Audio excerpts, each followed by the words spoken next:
ध्यान से सुनना, ये महत्तम आपके जीवन को सुख प्रदान करता है। दीपावली के दिन घर के दरवाजे पर केवल द्वार पूजन होती है, शुभ लाभ नहीं लिखाया जाता। आज लाभ पाचन का दिन ऐसा होता है कि कंकु से, सिंदूर से, हल्दी से जो आपके घर में हो, उससे दरवाजे पर या मंदिर के अंदर जहां तुमने लक्ष्मी पूजन करी होती है, एक तरफ शुभ, दूसरी तरफ लाभ लिखाया जाता है, जिससे हमारे घर में संपदा बढ़े, सत्ता बढ़े, हमारा वैभव बढ़े। आज के दिन लिखा है लाभ पाचन।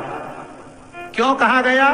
क्योंकि इसी दिन गुणवती ने अपने भाग्य को लाभान्वित किया था, इसलिए ये लाभ पाचन है।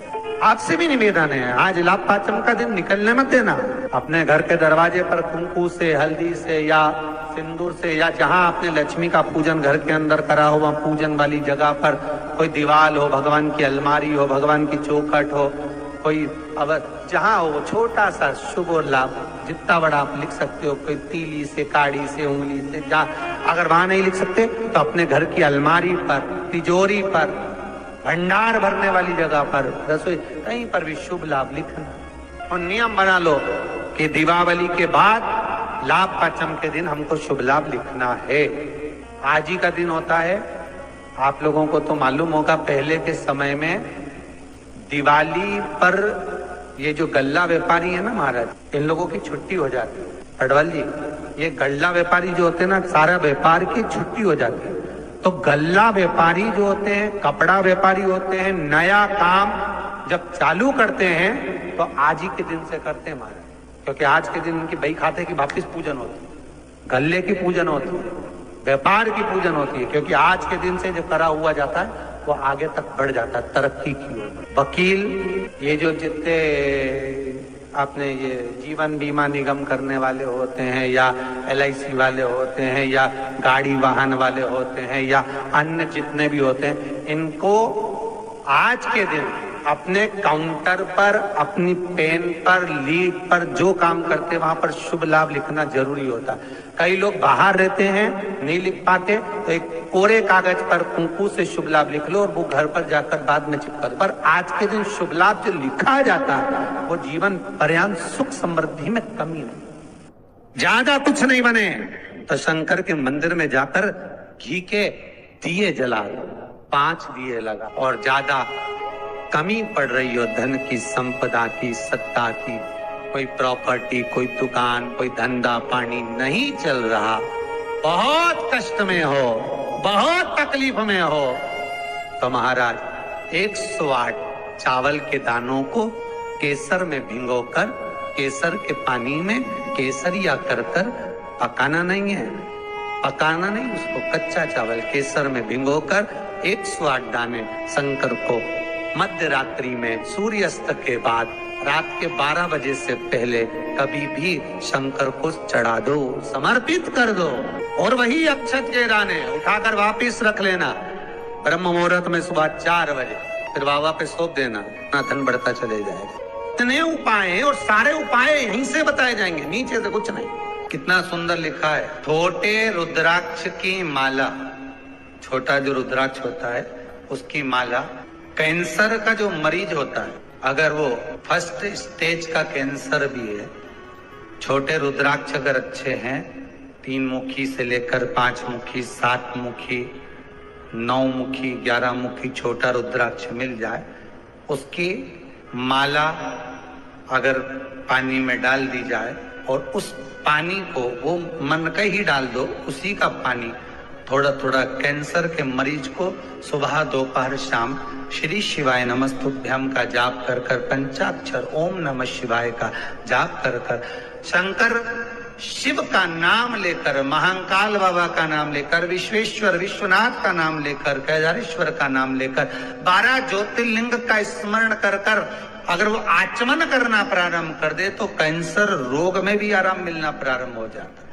केवल आचमन ही नहीं करना है, अगर स्त्री है तो अपने उल्टे हाथ पर भी उस मनके की माला को लपेट सकती है, पुरुष है अपने राइट हैंड में उस माला को, अगर कैंसर से पीड़ित व्यक्ति है, रोग से बहुत पीड़ित। 3 तरह का जल शिव को समर्पित होता है और वो तीनों तरह के जल का अलग अलग भाव है महाराज।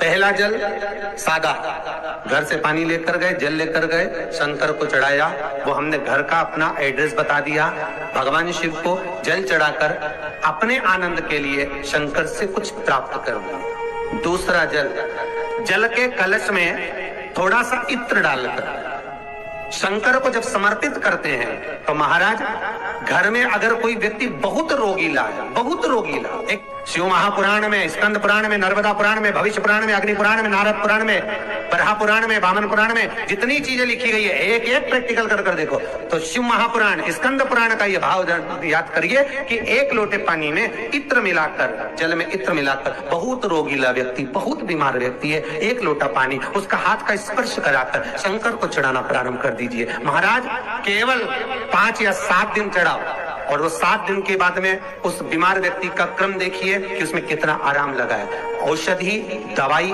काम करना प्रारंभ करी कि ना करी, केवल इत्र समर्पित, इत्र का जल। तो पहला जल सादा, दूसरा जल है इत्र का, और महाराज तीसरा जल जो शिव महापुराण के अंतर्गत कहा गया है बेलपत्र का जल। तीसरा जो जल है वो बेलपत्र का जल। बेलपत्र का जल कैसा? तो महाराज शिव महापुराण की कथा कहती है कि जल के पात्र में एक बेलपत्र अंदर डालकर उस जल के पात्र को ले जाकर शिव को समर्पित करना, अर्थात अपनी मन की कामना भगवान शंकर से कह देना, केवल बेलपत्र के माध्यम। बोलना नहीं है हमको, कुछ हमें कुछ कहना नहीं है। 3 तरह का जल का जो व्याख्यान वर्णन किया गया, एक सादा जल जो भगवान को कहा, आपने अपना एड्रेस बता दिया, आपने अपने मन का भाव बता दिया। इत्र का जो जल चढ़ाया गया वो केवल रोग मुक्ति के लिए चढ़ाया गया। और तीसरा बेलपत्र, अगर उस जल में एक बेलपत्र भी पड़ी हुई है और वो बेलपत्र पड़ा हुआ जल आप जिस भाव से चढ़ा रहे हो, जिस कामना से चढ़ा रहे हो, शंकर वो कामना आपकी पूर्ण कर दे। और लिंग पुराण को अगर आप पढ़ेंगे तो उसमें पाएंगे कि लिंग पुराण के अंदर लिखा है कि आप शंकर को अगर जल भी नहीं चढ़ाएं, आप शंकर को वस्त्र भी नहीं चढ़ाएं, आप शंकर को फूल भी ना चढ़ाएं, आप बेलपत्र भी ना चढ़ाएं, अगर शंकर को आपने कुछ भी ना चढ़ाया तो केवल शंकर के मंदिर में 2 क्षण जाकर उस शिवलिंग के सम्मुख में बैठ जाओ, कुछ मत बोलो, केवल मौन होकर उसको निहार लो। जो हनुमान जी महाराज को 3 तरह की माला समर्पित होती है, एक आकड़े के पत्ते की, दूसरी बेलपत्र के पत्ते की, तीसरी पीपल के पत्ते की।